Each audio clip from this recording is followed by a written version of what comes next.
لله رب العالمين وحمد الشاكرين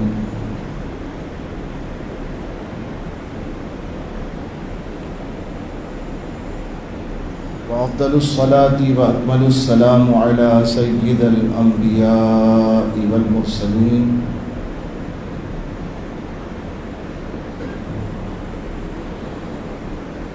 وعلى آله الطيبين الطاهرين وأصحابه المكرمين العظيم الأمين المكين وعلى أولياء أمته وعلماء ملته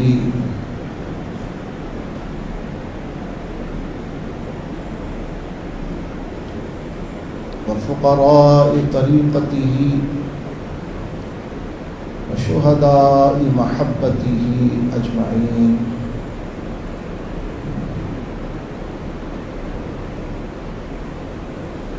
أما بعد، أعوذ بالله من الشيطان الرجيم. بسم الله الرحمن الرحيم. يا أيها الذين آمنوا اتقوا الله ولتنظر نفس ما قدمت لغد واتقوا الله إن الله خبير بما تعملون. ولا تكونوا كالذين نسوا الله فأنساهم أنفسهم أولئك هم الفاسقون. لا يستوي أصحاب النار وأصحاب الجنة أصحاب الجنة هم الفائزون. صدق الله مولانا العظيم وصدق رسوله النبي الكريم ونحن على ذلك لمن الشاهدين والشاكرين والحمد لله رب العالمين. هو الحبيب الذي ترجى شفاعته لكل هول من الأهوال مقتحم. يا رب بالمصطفى بلغ مقاصدنا واغفر لنا ما مضى يا واسع الكرم. يا رب صل وسلم دائما ابدا على حبيبك خير الخلق كلهم. غوث اعظم بمن بے سر و ساما مدد قبلہ دی مدد کعبہ ایما مدد انتظار کرم تست من عینی را. اے خدا جویو خدا بینو خدا نا مدد. آمین. معزز و مکرم سامعین محترم، السلام علیکم ورحمۃ اللہ وبرکاتہ. آغاز گفتگو سے قبل ایک بار عقیدت اور محبت سے بارگاہ رسالت مآب صلی اللہ علیہ وسلم میں مل کر ہدیہ درود و سلام پیش کر لیجئے. اللہم صلی علی سیدنا و مولانا محمد معدن الجود والکرم وآلہ وبارک وسلم صلاۃ و سلاما علیک یا سیدی یا خاتم النبیین. عزیزان محترم، فقیر نے آپ کے سامنے قرآن مجید فرقان حمید کی 28ویں پارے میں سے سورہ حشر کی چند آیات مقدسہ تلاوت کرنے کی سعادت و شرف حاصل کیا. قبل اس کے کہ میں اس کے تحت کچھ باتیں آپ کے سامنے حالات حاضرہ سے متعلق حقائق و رہنمائی کے طور پر رکھوں، دعا کریں کہ اللہ تبارک و تعالی مجھے اپنے پیارے حبیب لبیب نبی کریم رؤوف الرحیم تاجدار ختم نبوت صلی اللہ علیہ وسلم کے صدقے اور طفیل حق بیان کرنے کی توفیق عطا فرمائے، اور ہم سب کو حق سن کر اسے قبول کرنے اور اس پر عمل کی توفیق عطا فرمائے. آمین. ارشاد باری تعالیٰ ہوا یا ایھا الذین آمنوا اتقوا اللہ ولتنظر نفس ما قدمت لغد، اے ایمان والو اللہ سے ڈرو اور ہر جان دیکھے کہ کل کے لیے آگے کیا بھیجا ہے، واتقوا اللہ، اور اللہ سے ڈرو، ان اللہ خبیر بما تعملون، بے شک اللہ کو تمہارے کاموں کی خبر ہے، ولا تکونوا کالذین نسوا اللہ فانساہم انفسہم، اور ان جیسے نہ ہو جو اللہ کو بھول بیٹھے تو اللہ نے انہیں بلا میں ڈالا کہ اپنی جانیں یاد نہ رہیں، اولئک هم الفاسقون، وہی فاسق ہیں، لا یستوی اصحاب النار واصحاب الجنہ، دوزخ والے اور جنت والے برابر نہیں، اصحاب الجنت هم الفائزون، جنت والے ہی مراد کو پہنچے۔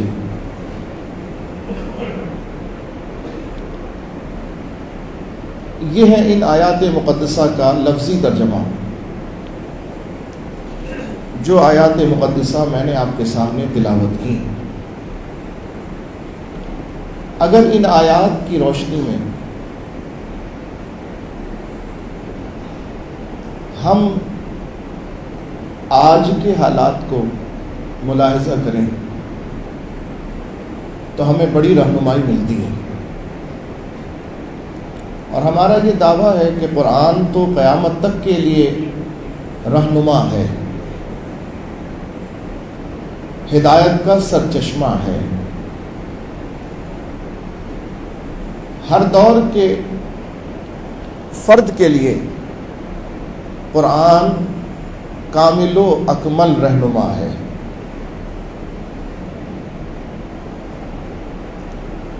اچھا، میں اس بات کو جذباتیت سے ادا کرتا ہوں، آپ بھی اس بات کو جذباتیت سے ادا کرتے ہیں، عقیدے اور ایمان کے تقاضوں کے مطابق، لیکن برتتا کوئی ہے اس کو، ہر شخص اس کے گہرائی کو نہ پہچان پاتا ہے، نہ پہچاننے کی محنت اور کوشش کرتا ہے، ایمان رکھتا ہے، دل سے اس کے اوپر یقین رکھتا ہے اور رسمی اس کا اظہار کرتا ہے۔ جیسے ہر شخص یہ کہے گا بھائی ہم قرآن پر یقین رکھتے ہیں، بولیں گے نا، کوئی بھی اس میں شک کا اظہار نہیں کرے گا، اور سب یہ کہیں گے قرآن ہمارا رہنما ہے، بولیے ہے کہ نہیں، سب مانیں گے، لیکن وہ رہنمائی ہے کس طرح، یہاں پر ہمارا معاملہ کمزور ہے۔ ہم نے قرآن کو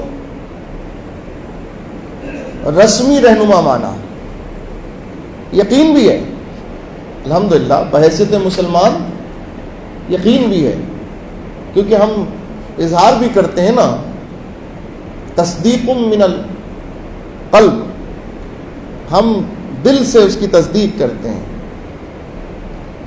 اب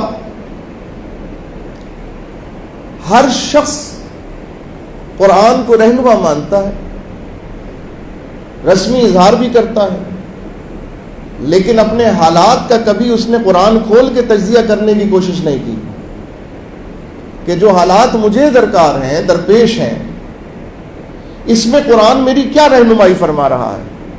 بتائیے ہم میں سے کسی شخص نے کب اپنے مسائل میں قرآن کو کھول کے پڑھنے کی کوشش کی ہو؟ تلاوت کے لیے پڑھ لیا، برکت کے لیے پڑھ لیا،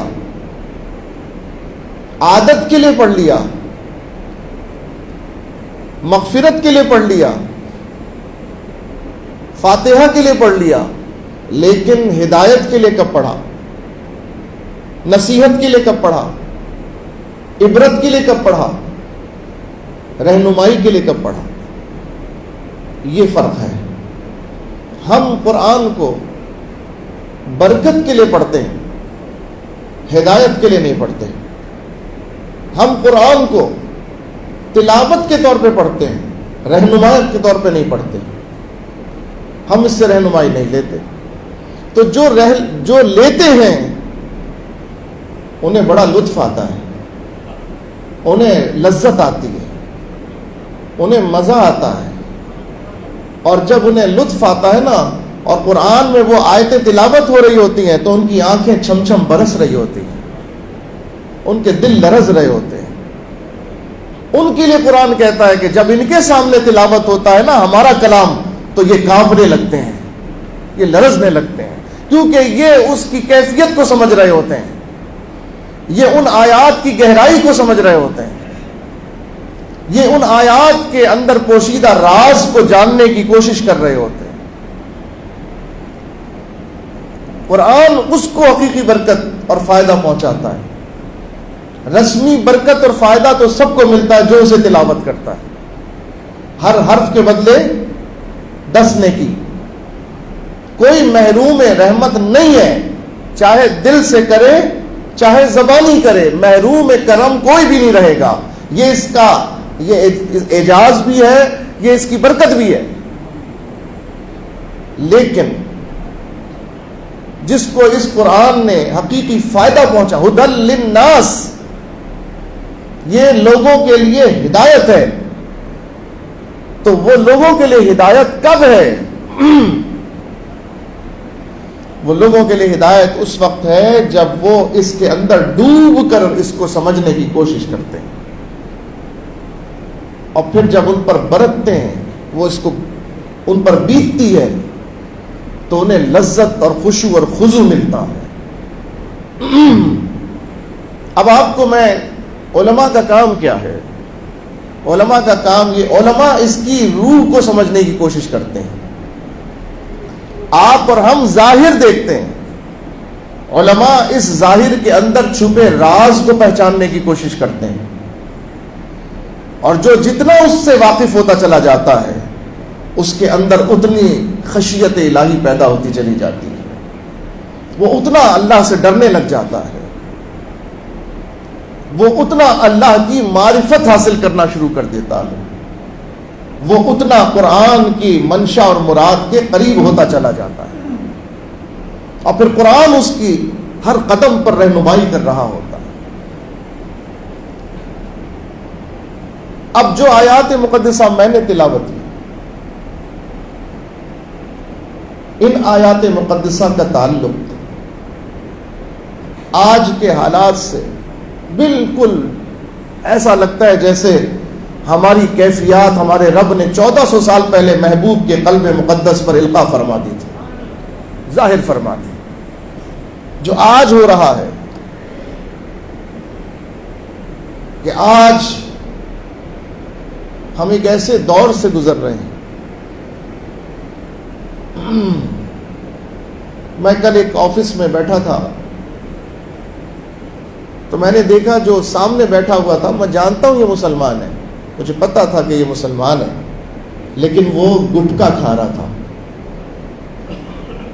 دوپہر کا وقت تھا، شام کا وقت تھا، افطار سے پہلے کا، وہ گٹکا کھا رہا تھا۔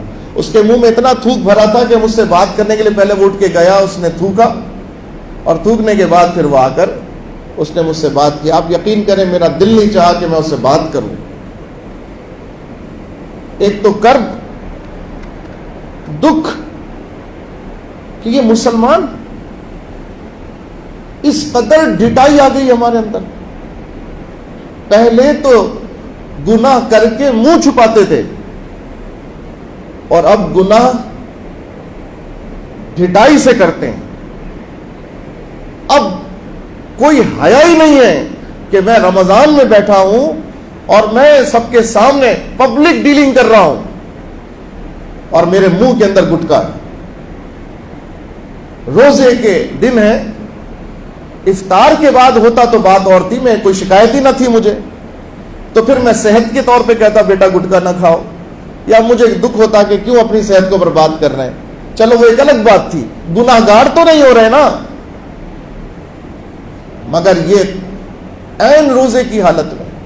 تو آج ہمارا حال بالکل ایسا ہو گیا، معذرت کے ساتھ، برا نہ مانیے گا، یہ آپ کو بھی اطراف میں ایسے نظارے مل رہے ہوں گے، مگر آج سے 20-25 سال پہلے پیچھے جائیے یہ ہمارے بزرگ بیٹھے ہیں، اب تو میں بھی بزرگ میں شمار ہونے لگ گیا ہوں، تو میری بھی داڑھی سفید ہو رہی ہے، تو جب میں کلر کر کے آ جاتا ہوں تو پتہ نہیں چلتا، اور جب نہیں لگا ہوا ہوتا تو سفید ظاہر ہو جاتا ہے۔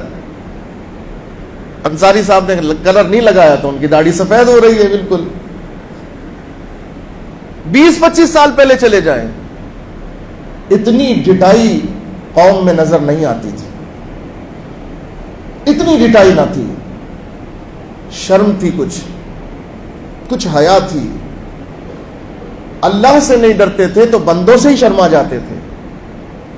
اب تو نہ خوف خدا نہ شرم نبی، یہ بھی نہیں وہ بھی نہیں،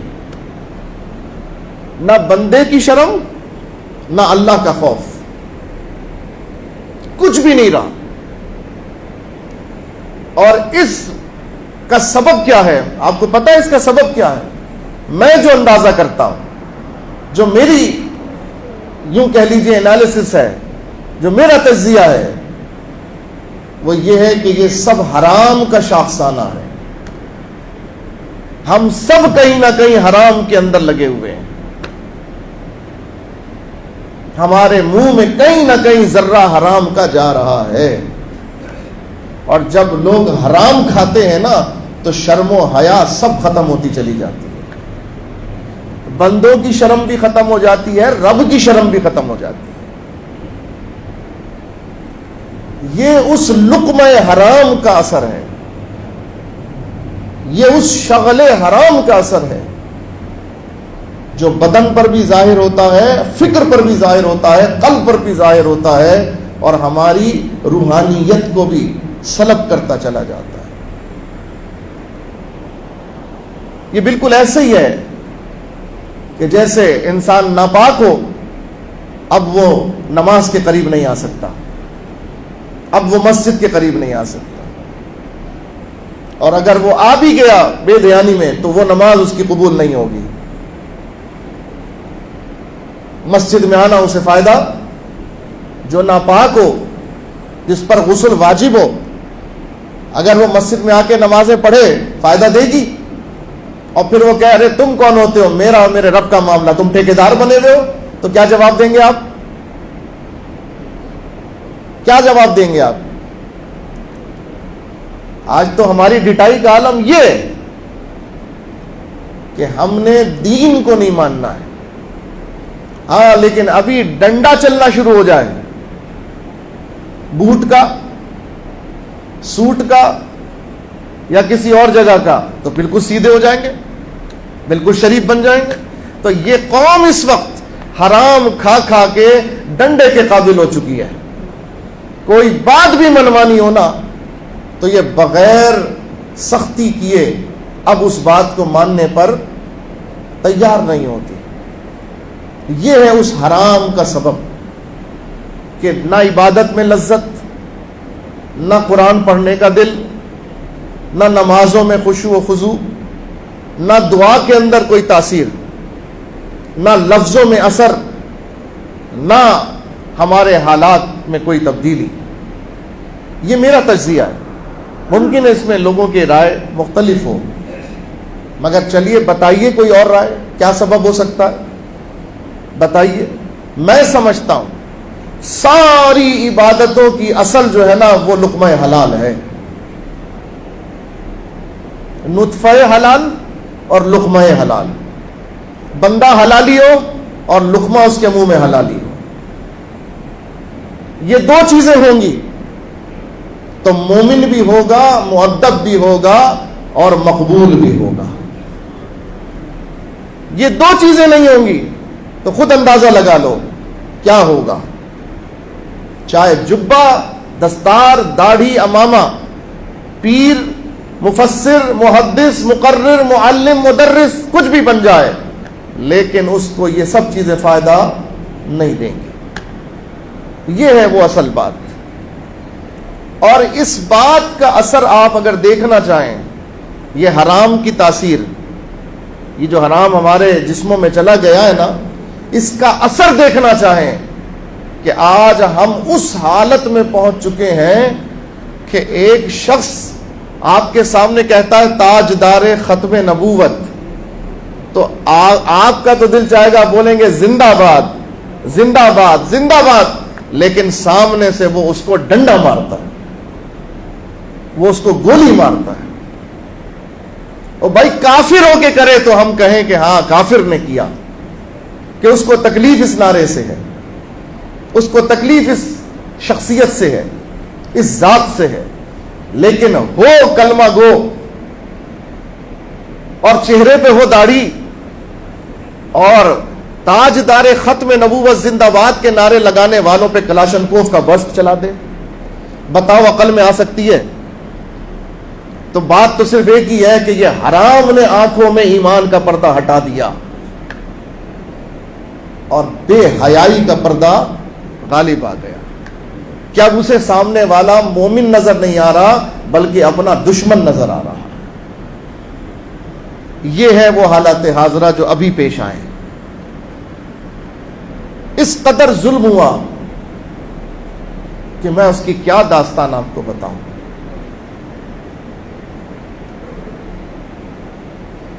ایک بچے سے ملنے کے لیے میں گیا،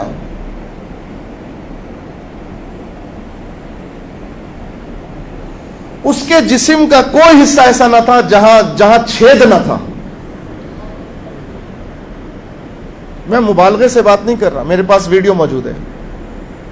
لیکن جیسے ہی میں اس سے ملنے گیا، ابھی میں داخل ہوا، سلام کیا ہے میں نے اس کو، کہ اس نے جھوم کے نعرہ لگانا شروع کر دیا، تاجدار ختم نبوت. مجھے تو بولنے کا موقع ہی نہیں دیا اس نے، مجھے تو عیادت کرنے کا بھی موقع نہیں دیا. وہ جھومتا رہا اور نعت سناتا رہا مجھے. اس نے کہا یہ ایک جان کیا ہے اگر ہو کروڑوں، تیرے نام پر سب کو وارا کروں میں.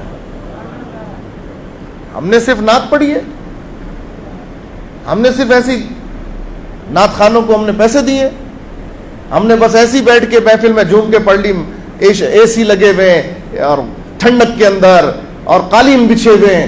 اصل نعت تو وہ ہے کہ جسم چھد رہا ہو اور پھر کہے یہ ایک جان کیا ہے اگر ہو کروڑوں. 2 گولی لگی یہاں پر. وہ کہتا ہے نہیں بھائی یہ نہیں، میں تو سینہ لے کر آیا تھا، تو نے یہاں کیوں ماری ہے؟ مسجد رحمت للعالمین، اللہ کا گھر، اس مسجد کے ہال کے اندر کوئی جگہ زخمیوں کے علاوہ خالی نہ تھی. زخمی پڑے ہوئے تھے. اسٹیج پر ایک رہنما کھڑے ہوئے تھے، کسی نے کان میں آ کر کہا آپ کا بیٹا شہید ہو گیا، آپ کا بیٹا شہید ہو گیا. یہ میں صحابہ کی باتیں نہیں بتا رہا، یہ میں سیرت کی کتابیں پڑھ کے نہیں سنا رہا، یہ میں آپ کو کل کی پرسوں کی پچھلے چند دنوں کی بات بتا رہا ہوں. یہ 18 اپریل کی بات بتا رہا ہوں. 18 اپریل 2021 سیاہ ترین دن اس ملک کی تاریخ کا. کان میں آ کے کوئی کہتا ہے سائیں آپ کا بچہ گیا، 19 سال عمر ہے بچے کی، خوبصورت گورا چٹا. اس بچے کو فیض آباد کے دھرنے میں بھی پکڑا تھا اور مارا تھا پولیس والوں نے.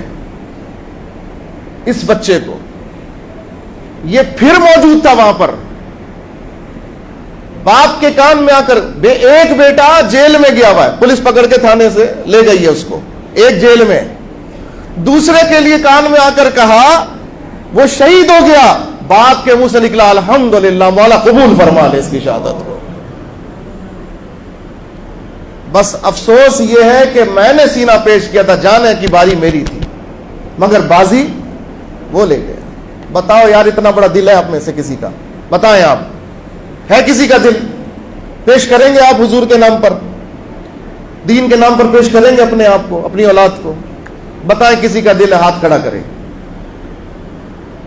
بہت بڑی بات ہے، بہت بڑی بات ہے یہ آج کے دور میں. یہ اور گولی چلانے والے کون؟ داڑھی والے، کلمہ گو مسلمان. داڑھی نہیں بھی ہو تو مسلمان، لگا ہوا ہے، کسی کا نام محمد علی ہے، کسی کا نام فلاں ہے فلاں ہے فلاں ہے، اور پورا برس چلا رہے ہیں مسلمانوں پر. کیا جرم ہے ان کا؟ ان کا جرم یہ ہے کہ وہ آپ کو یہ یاد دلا رہے ہیں کہ آپ نے وعدہ خلافی کی ہے، تم جھوٹے ہو، تم اس کام کے اہل نہیں ہو، لیکن پھر بھی تمہیں چونکہ اس منصب پہ بٹھایا گیا، ہم تم سے تقاضا کرتے ہیں حضور کے گستاخ کو اس ملک سے نکالو. بتاؤ یہ کون سا ایسا مطالبہ تھا جس پر اتنا بڑا ظلم کرنے کی ضرورت تھی؟ یہ وہ کرب ہے. اب فرق ہوا، دو چیزیں سامنے آئیں. ایک وہ جو جان دے کر بھی جھومتے ہوئے جا رہے ہیں، اور ایک وہ جو ایسے عاشقوں کی جان لے رہے ہیں. تو فرق یہ ہوا جو جان لے رہے ہیں انہیں حرام کے مال نے یہاں تک پہنچایا، اور جو جان دے رہے ہیں وہ ان کے پیٹ میں اللہ نے رزق حلال رکھا ہے. تبھی وہ وقت آنے پر نمک حلالی کرتے ہیں، نمک حرامی نہیں کرتے. تو سب سے پہلی بات میری یہ آج کی گفتگو کی ہے، آؤ اپنے رزق کا محاسبہ کرو، اپنی روزی کا محاسبہ کرو. پہلے چیک کرو جو کما رہے ہو اور کھا رہے ہو اور کھلا رہے ہو حلال ہے کہ نہیں ہے. اندازہ لگاؤ، اگر حرام ہے تو اللہ سے توبہ کرو، جس کا حق مارا اس کو واپس کرو، ورنہ کہیں تم بھی حضور کے غلاموں کو مارنے والوں میں نہ کھڑے ہو جاؤ. یہ نتیجہ نکلتا ہے اس کا. حرام اتنی خطرناک چیز ہے، حرام اتنی خطرناک چیز ہے. وعدہ کرو کہ آج سے ہم حلال کے لیے کوشش کریں گے انشاءاللہ. کوشش وہ کرے گا جو پہلے دیکھے گا کہ میں کما کیا رہا ہوں، اور جو اس سے بے نیاز ہوگا پھر کوشش کیا کرے گا. یہ طے کر لو یہاں سے، اگر حلال کماؤ گے تو انشاءاللہ تمہیں حلالیوں کے ساتھ ہی کھڑے ہونے کی سعادت ملے گی. اگر حرام کماؤ گے تو حلالیوں کے ساتھ کھڑے ہونے کی سعادت سے محروم ہو جاؤ گے. یہ بات طے کر لو. قرآن میں جو ابھی میں نے آیات پڑھی، رب نے کیا فرمایا؟ اے ایمان والو اللہ سے ڈرو اور یہ دیکھو کہ تم نے آگے کے لیے کیا بھیجا ہے، کل کے لیے اپنے کیا بھیجا ہے. اللہ سے ڈرو. پھر رب نے فرمایا، اللہ سے پہلے بھی فرمایا اللہ سے ڈرو، ایک جملہ آگے کہنے کے بعد فرمایا پھر واتقوا اللہ، اللہ سے ڈرو. کتنی اہم بات ہے. اللہ 2 دفعہ فرما رہا ہے اللہ سے ڈرو، اللہ سے ڈرو. اللہ اکبر. اللہ سے ڈرو خدا کے لیے، ہوش کے ناخن لو. یہ ظلم و بربریت ہندوستان میں نہیں ہو رہی، یہ ظلم و بربریت یورپ میں نہیں ہو رہی، یہ ظلم و بربریت کسی اور ملک کی کہانی نہیں ہے. یہ ظلم و بربریت اسلام کے نام پر معرض وجود میں آنے والے اسلامی جمہوریہ پاکستان میں ہو رہی ہے، یہاں ہو رہی ہے. میرے ایک ساتھی ہیں، وہ بیچارے افطار اور سحر تھانوں میں جانوروں کی طرح قید کیے ہوئے مسلمانوں کو. انہیں افطار اور سحر دینے کے لیے وہ پہنچتے ہیں. تو ایک تھانے پہنچے، بڑی بدتمیزی کر رہا تھا تھانے دار. اس نے کہا تمہیں کیا پڑی ہوئی ہے کہ تم پاکستان، اتنے ملک ہیں 57 ملک، کوئی ہے جو اس طرح سے کر رہا ہے؟ کہیں پر ایسا ہو رہا ہے کہ تمہیں کیا تکلیف ہے؟ تو اس بچے نے بڑا پیارا جواب دیا. اس نے کہا 57 ملکوں میں کوئی بھی اسلام کے نام پر نہیں بنا ہے. یہ پاکستان ہے جس کی بنیاد اسلام ہے، جس کی بنیاد کلمہ ہے. دنیا میں صرف 3 ریاستیں ہیں جن کی بنیاد مذہب ہے، جن کی بنیاد وہ مذہب کی بنیاد پر معرض وجود میں آئے. صرف 3 ریاستیں. ایک سب سے پہلے ریاست مدینہ، دوسری اسرائیل، اور تیسری پاکستان. یہ 3 ریاستیں ہیں. تو ہماری بنیاد کیا ہے؟ اسلام. ہمارے دین، ہمارے اس ملک کی اساس کیا ہے؟ اسلام. کیا نعرہ تھا ہمارا؟ پاکستان کا مطلب کیا تھا کہ نہیں تھا؟ یا تو آپ بتا دیں نہیں تھا. ہم جھوٹ بول رہے ہیں؟ بولے تھا کہ نہیں؟ محمد علی جناح کی تقریر یاد کرو، وہ ہمارے مسلمانوں کے وکیل تھے. کیا کہا تھا انہوں نے؟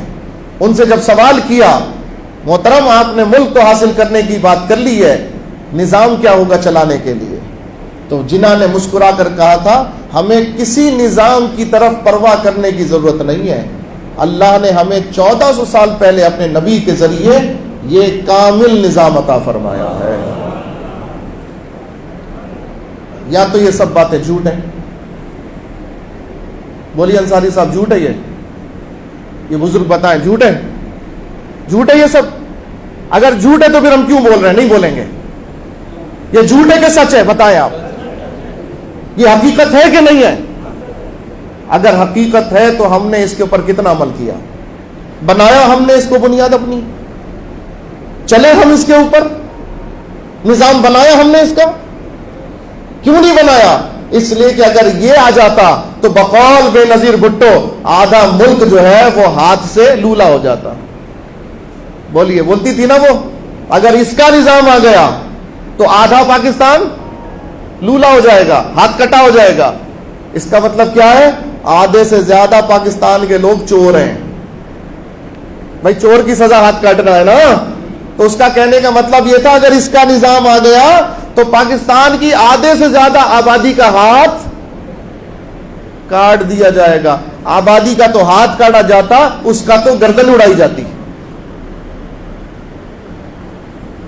اس کی تو گردن اڑائی جاتی. بولے ہوتا کہ نہیں؟ بات سچی کہہ گئی تھی دوسرے معاملے کی، لیکن بات اس کے منہ سے اللہ نے سچی نکلوا دی. یہ خوف ہے اس قوم کو کہ اس کا نظام اس لیے نہیں آئے گا، ورنہ ہماری ساری چوریاں پکڑی جائیں گی. چاہے ہم جنرل ہو، چاہے ہم کرنل ہو، چاہے ہم جج ہو، چاہے ہم اخباری رپورٹر ہو، چاہے ہم صدر ہو، چاہے وزیر اعظم، وزیر اعلیٰ، گورنر، سب کے سب پھانسی کے تختے پہ لٹکے نظر آئیں گے، سب کے ہاتھ کٹے نظر آئیں گے. یہ ہے مسئلہ. اس لیے اس نظام کو نہیں لے کر آتے کہ اگر اس کو لے کر آ جائیں گے تو ہاتھ کٹا ہوا چھپائیں گے کہاں سے. اس لیے کوشش کر رہے ہیں کہ یہ نظام تو آ کر رہے گا انشاءاللہ. یہ نظام آ کر رہے گا انشاءاللہ. اللہ نے اپنا دین غالب کرنے کے لیے بھیجا ہے، مغلوب نہیں ہوگا. بس وہ وقت کب آئے گا یہ ہم نہیں جانتے. ہم نے اس کو غالب کرنے کی جد و جہد میں اپنا حصہ ملانا ہے. جو گونگا جو اس جد و جہد میں چھپ کے بیٹھا رہا، کام نہ کیا، یاد رکھنا وہ گونگا شیطان ہے. وہ کیا ہے؟ گونگا شیطان. یہ دین غالب ہو کر رہے گا انشاءاللہ. تو اب جب غالب ہوگا تو پھر آدھی زیادہ آبادی کا ہاتھ کٹے گا کہ نہیں؟ کٹے گا نا. آپ دیکھو سائنسدان سب سے زیادہ محنت اس بات پر کر رہے ہیں کہ مصنوعی ہاتھ کیسے بنا دیا جائے. وہ کوشش اسی بات پہ کر.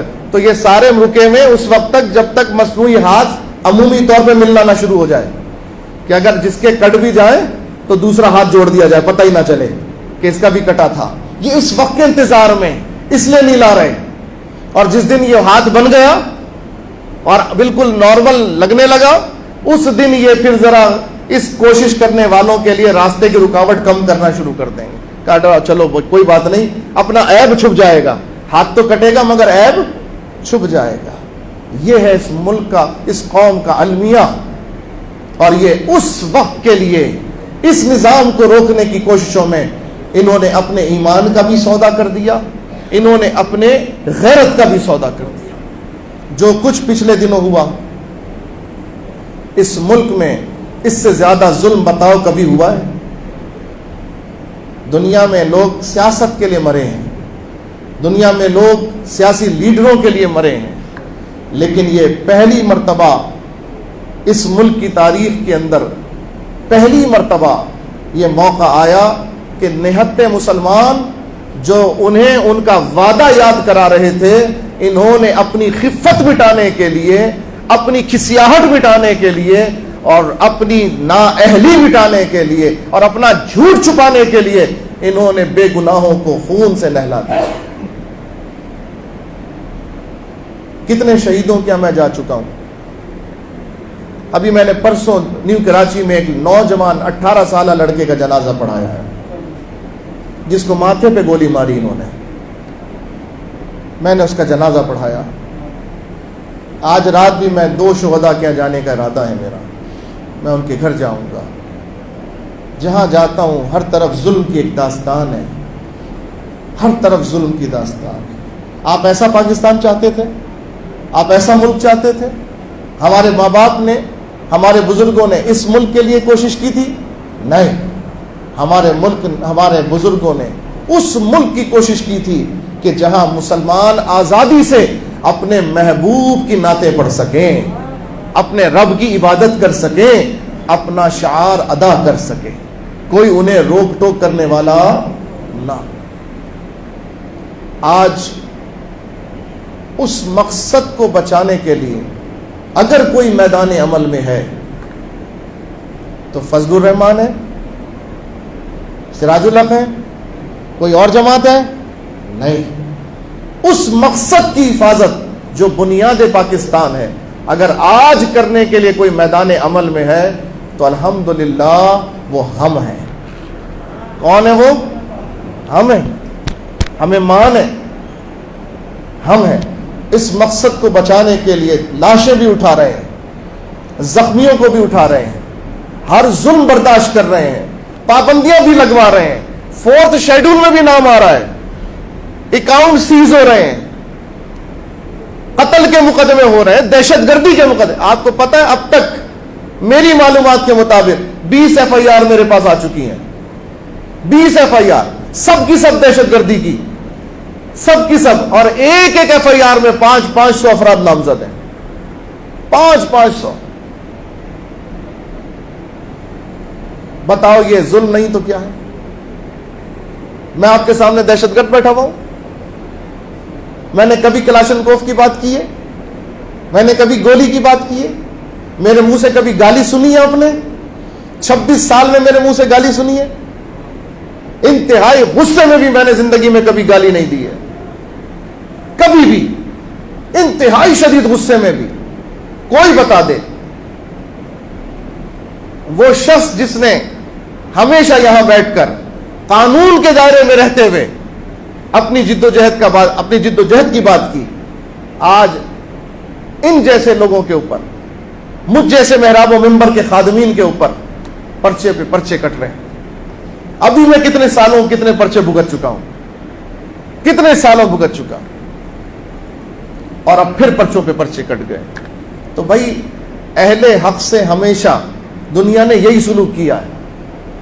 اس قوم نے تو حضور کے نواسے کو نہیں چھوڑا, اس قوم نے تو حضور کی آل کو نہیں چھوڑا.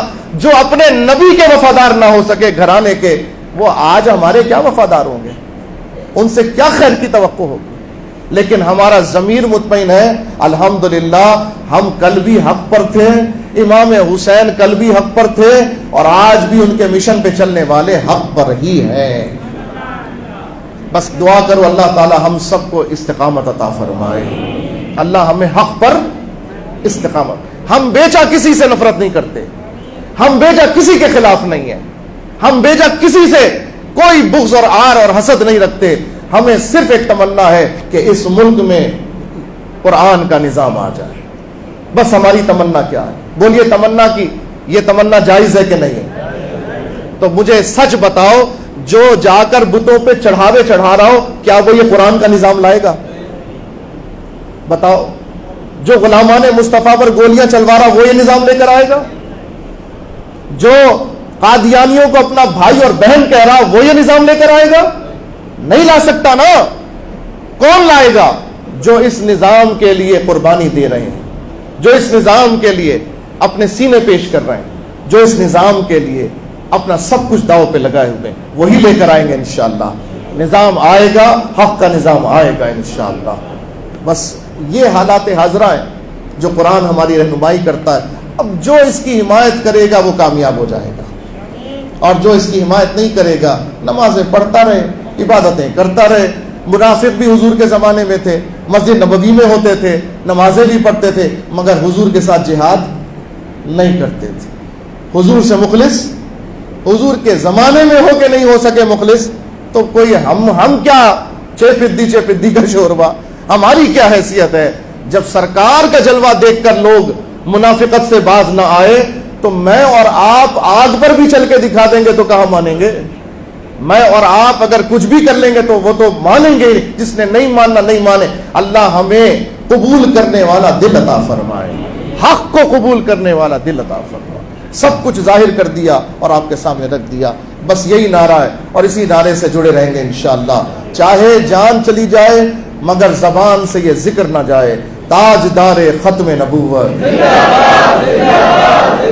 تاجدار ختم نبوت، تاجدار ختم نبوت، زندہ من سب نبیا، من سب نبیا، من سب نبیا فاقتلوہ، لبیک لبیک لبیک یا رسول اللہ، لبیک لبیک لبیک یا رسول اللہ، لبیک لبیک لبیک یا رسول اللہ۔ تم نے کل ظلم کر کے سوچا تھا کہ شاید لبیک کہنے والی زبانیں خاموش ہو جائیں گی، پرچے کاٹنے کے بعد تم سمجھے کہ شاید دب جائیں گے، گولی مارنے کے بعد تم سمجھے کہ شاید دب جائیں گے۔ آؤ پھر سن لو اہل فیضیہ مسجد کس طرح جھوم کے نعرہ لگاتے ہیں، تاجدار ختم نبوت، لبیک لبیک لبیک یا رسول اللہ، لبیک لبیک لبیک یا رسول اللہ، لبیک لبیک لبیک یا رسول اللہ۔ رہے گا یوں ہی ان کا چرچا، رہے گا یوں ہی ان کا چرچا، رہے گا یوں ہی ان کا چرچا رہے گا، بڑے خاک ہو جائیں جل جانے والے۔ وآخر دعوانا الحمدللہ رب العالمین۔